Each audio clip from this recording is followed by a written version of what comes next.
Today we speaking from Bangladesh. Israel, don't forget our history. We are Muslim. Don't forget our history.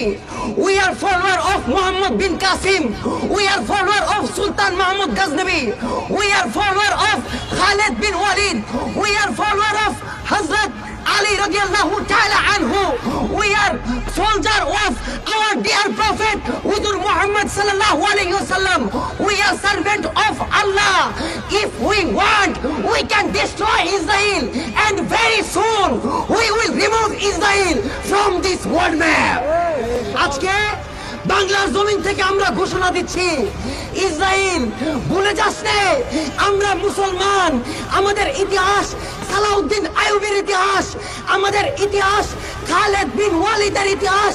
আমরা আমাদের প্রিয় নবী মুহাম্মদ সাল্লাল্লাহু আলাইহি ওয়াসাল্লামের উম্মত, আমরা আল্লাহর বান্দা।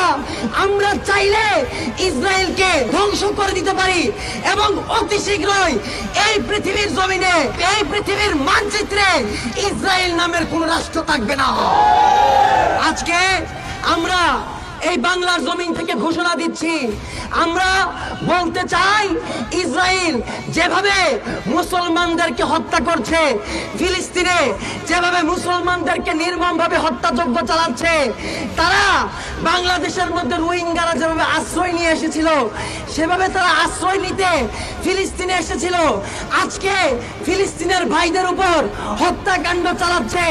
আমরা বাংলাদেশ থেকে ঘোষণা করতে চাই, যদি এই পৃথিবীর মধ্যে সবচেয়ে বড় কোন টেররিস্ট থাকে, সবচেয়ে বড় জঙ্গি থাকে, সবচেয়ে বড় সন্ত্রাসী থাকে, তার নাম হচ্ছে ইসরায়েল। আমরা এই বাংলার জমিন থেকে সমগ্র পৃথিবীর মুসলমানদেরকে বলে দিতে চাই, এই পৃথিবীতে আর একটা সালাউদ্দিন আইয়ুবী আসবে না।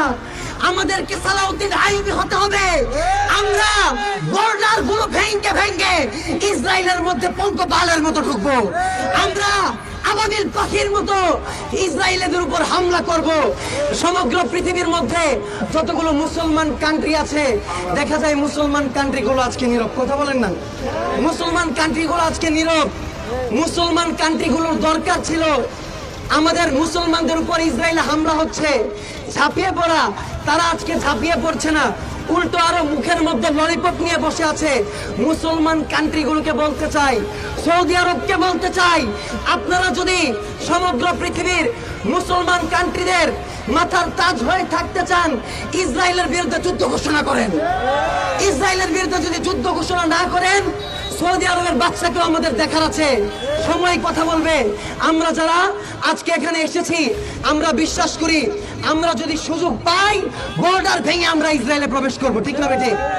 যারা যারা যদি সুযোগ পান ইসরায়েলে গিয়ে আল্লাহর রাস্তায় শহীদ হতে চান, তারা আমার সাথে সাথে বলবেন, we with Palestine, we with Palestine, we with Palestine, we from Bangladesh, we from Bangladesh, remove Israel, remove Israel, remove Israel, remove Israel, remove Israel, remove Israel.